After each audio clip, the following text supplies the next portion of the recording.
জন্ম হোক যথা তথা, কর্ম হোক ভালো। যে কুলেই জন্ম হোক না কেন, যদি কর্মটা তোমার ভালো হয়। দেখবেন বাবা, পদ্ম ফুল প্রস্ফুটিত হয় সরোবরে, নোংরা জায়গায়, বদ্ধ জল।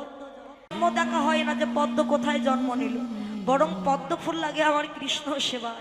আর যে গোলাপ ফুল ওই যে ঘরে ছাদে হয়, টপে কত সুন্দর করে পরিচর্যা করতে হয়, তো সেই গোলাপ ফুল আমার গোবিন্দ সেবায় লাগে না। তাই আগে তোমার কর্মটা দেখো, যদি কর্ম ভালো হয়, কৃষ্ণ নাম করে।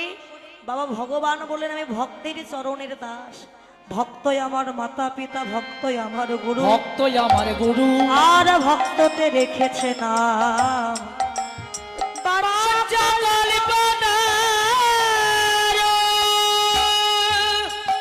ভক্তের হাতে প্রেমের ডুরি, ভক্ত আমায় যেদিকে ঘোরায় আমি সেই